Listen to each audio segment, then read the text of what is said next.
Hey guys, welcome to another Trade Genius podcast. Bob and Phil here as always.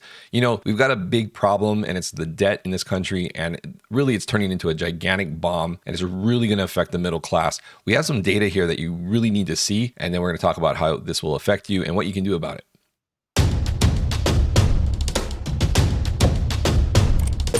Trade Genius. Hey guys, really briefly before we jump into this video, appreciate all the likes and subscribes, and if you can ring that notification button, that really helps us out. In addition to that, if you guys don't mind, head over to tradegenius.co, check out our specials we have over there. We're running our February specials. There's a number of different specials with different packages for all different experience types. If you're more into education, we have a package for that. If you just like to get into the room, primarily, we have a package for that as well, where you can see where we're calling out trades and things like that live, and also posting signals into our Discord signal rooms. So check it out, tradegenius.co. Appreciate you doing that. Hey Bob, so you dug up some really interesting charts on our debt, and and the way it's broken out is pretty interesting. So can you tell us a little bit about what you've come up with here? Yeah, I first want to just set the stage here before we sort of show the charts here is that, there are certain ways in which there's economic growth, right? The ideal way you grow an economy is through productivity growth with population growth. And then that is the most stable way in which you can grow an economy. And then what happens is that because the way we have the banking system is designed in such a way where they basically have unlimited fractional reserve lending. And when they do that is that they can actually drive debt faster than productivity and population growth. And that's where the crashes come from. People don't quite understand why these things happen because, debt is and interest payments are geometric, and a lot of ways in which you have to pay back is arithmetic, meaning that you create a divergence that's not sustainable. And so we pull up the first chart here, Phil, if you notice that first peak on the left-hand side was the lead into 2008. And then you had the great financial crisis. And if you notice, debt was being basically vaporized. Okay, people weren't paying off the debt. The debt was being paid off on their behalf because the assets went into default. And it took from 2008, well, actually, essentially 2009 to 2014 before the aggregate debt in this country turned back higher again. And so again, you have debt now running at a rate that's higher than actual, GDP growth. And we know population growth the same way because population is actually flat in this country now. A lot of people don't really realize that. And, if it wasn't for illegal immigration, and I'm not advocating illegal immigration, I'm just stating a fact, is that our population in the United States would have fallen. And that is very, very, very, very deflationary long term because that means you have less people servicing future debt or creating productivity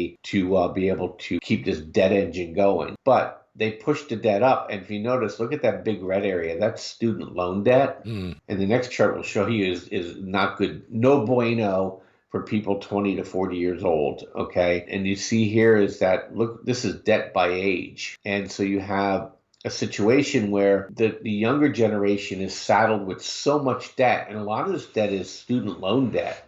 Okay, because they're not taking on mortgage debt because they're not buying a home. When I came out of college at age 22, I think my student loan debt was like less than $5,000 or $6,000. I had money from playing sports, I had money from going into the Marine Corps, and I had a small student loan which I was able to pay off in 2 or 3 years. These kids are walking out of these universities, in some cases, 6 figures in debt, and they're not getting a job. I mean, I walked into a professional career, 40 years, you were growing with the population. These kids are walking into these jobs now, Phil, where we're having stunted growth, and we don't need their skill sets anymore. And a lot of these people are getting jobs, getting degrees in things that are just irrelevant for the economy. So the point here is that they're capped on their income, and they're kneecapped by their interest payment, which they'll have to start paying back, I believe, by June. They can't defer anymore. And they've been living off credit card or being subsidized by mom and dad by living in their home. And that's not sustainable long term, And so we have a situation where I think this is going to be problematic again, just like what happened in 2008. And if the Democrats ran everything, they would probably paper this over again and throw all kinds of stimmy checks at people. But all they did was spend it last time, Phil. and speculate with it. They're Right. not using it to pay down things. And I think we're in a situation now where they can't afford a home, they can't afford a car, okay? They can't afford rent, and they're in a situation where now they're being jammed with credit card debt and student loan debt, and it's going to have to get discharged. And one chart I forgot to bring up is that you're starting to see charge-off rates in credit cards now exceeding 2.3% and starting to climb up there. It's the highest it's been since the Great Financial Crisis, and if we start creeping up towards the GFC levels, I mean, we'll talk about this more next week, you're going to get charge-offs. And that's the other thing, we're talking about it. We have interest rates that are now astronomically higher than they were in 2008. And so you have this situation where I don't see how we get out of the corn maze.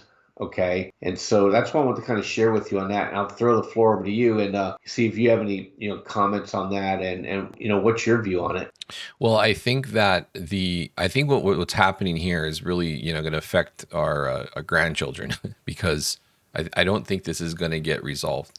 And I think primarily because of the handouts that we're getting into this. I read a thing where, we're getting into now where the genie's out of the bottle with the handouts, right? And so you're getting a younger population that's going to be looking for lawmakers that are friendly to, the handout, essentially. And so you've got this kind of negative feedback loop because that's not good, right? The stimulus, I can understand in an emergency situation, but it's going to become easier and easier to dole out. And that's fine for current generation, but you're going to pay the piper at some point. And it's usually going to manifest itself in, you're stressing your debt as a nation, and you're going to be pressing the default risk. And ultimately, they're going to print again to get out of it, but then you're going to be risking a very inflationary environment. So I don't think on the course that things are going right now, the course that we're on long term, I think, maybe not our children, but grandchildren for sure are going to be in a world that's going to be very, very difficult if they don't stop what they're doing here. And the trends here on this debt graphs, I just don't see them reversing unless we have a fundamental shift with this newer generation on how they're going to approach, managing our fiscal policy. So Phil, people ask me all the time, okay, Bob, so now what do we do?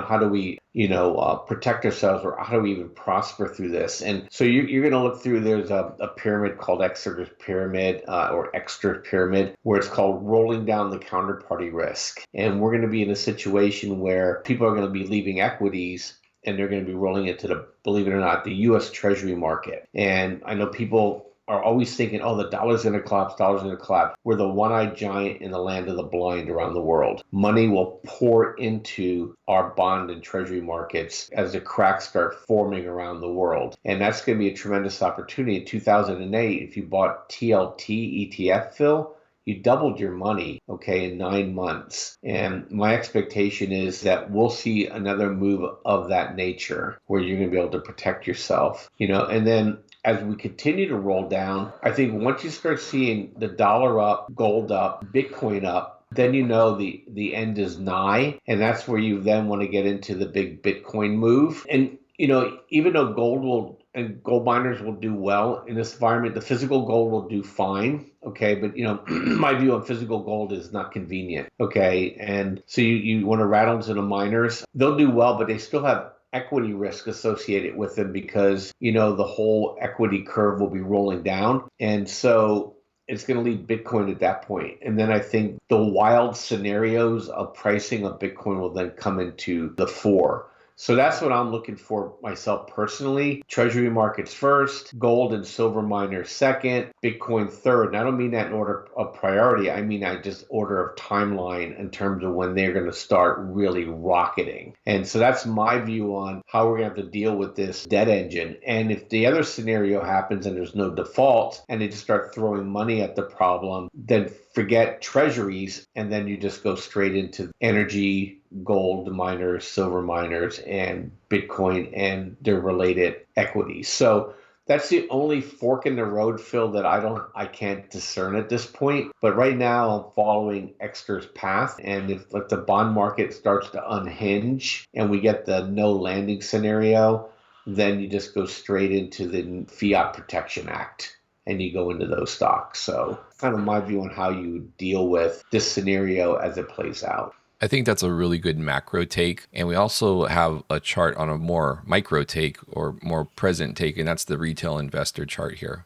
And you dug this up. I'll just say that I thought it was very interesting that not only is retail investing participation peaking right here, it also tends to peak at the beginning of the year, January 21, 22, and 23. And those were all times where we had significant pullbacks. I'll let you talk on that, but I thought that was interesting on this chart. Yeah, I mean, exactly right. So I won't repeat what you just said there, Phil, but the only point I want to make in addition to what you just illuminate, and guys, that's very prescient. What it means is that people burst into the new year full of vim and vigor, and everybody wants to get the new year off to a good start. They're getting rah-rah that this is the year. It's the third year of the presidential environment. It always goes up, and they just rocketed this thing. But remember, retail is dumb money. And, basically this is what I call the sold to you rally, where the institutions actually remained bearish in their sentiment and retail became macro bullish. And you see the breadth has collapsed. And with Tesla at 24% of the share volume, that just reeks of cult behavior. And when this thing rolls over, it's going to come down and reset. And we have some numbers, I think, Phil, in that environment. Some of the smartest traders out there, or I should say the most successful, whether he's smart or not, is irrelevant. He knows how to make really good money, so he's probably both, is that they're looking to pin around 3,900, 3,950 on the SPX. And that's kind of where their bet was. I think they want to kind of push through it. And then you have JP Morgan down around 3,600 for March. So I think we're into the glide now, into that March first quarter contract. And so I think we have ways to go on the downside here. But I think you would agree with me that we would probably get a decent bounce in April and May. Yeah, this chart's very telling because, retail investors don't wag the dog, right? The institutions do. Like, we're obviously in a new range here, much higher than previous years. But even if you looked back at, say, from the time period of 2017 into 2018, you'll notice January 2018, that was the peak of the Bitcoin, the first real big Bitcoin bull run, right? That peaked out at around 20K. And look at relative to the participation ranges there. We were at the tippy top there. I think we were a reading of 10 at the time, and which was high for that range. Now, with COVID and all the liquidity that was pumped in, obviously, a new wave of additional retail investors has come into the market. So the readings are much higher, but I think that's a big risk of collapsing back down as we progress through the year. And I think we're just seeing like some of this leftover from the 2021 stuff, some of that FOMO call buying craze, but it's just simply unsustainable. And especially when you're pushing into the high end of the range here. So I think of all of the bearish charts that we've seen, a lot of stuff has been recessionary that we've covered. I think this one is the most, stands out the most to me because retail going headlong into a market is usually at the point where they sell into it and then that's all she wrote and everybody's trapped up there and it just gets creamed once again, Yeah, absolutely, Phil. I think it's going to play itself out. So I think it's going to be really fun to listen for the next couple of weeks with us because I think we're going to just get a lot of really interesting macro takes, and some of them are going to be like in total contrast to each other, and as this works itself out. But every year over the last couple of years is a hot January, a weak spring, and then a relief rally going into summer. And right now I see no different. The only thing that I don't know, and I think nobody really knows, is when things start pressing pretty negatively, how strong the House Republicans are going to be to resist just throwing money at the problem. And I'm not making a political decision here.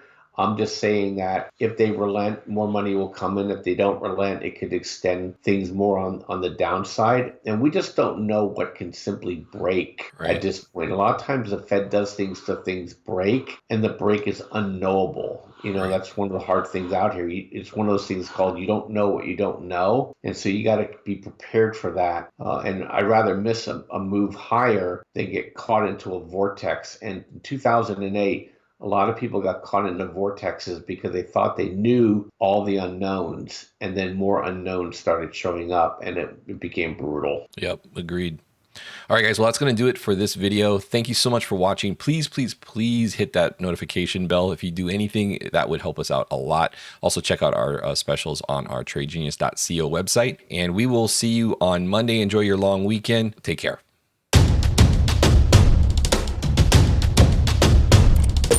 Trade Genius.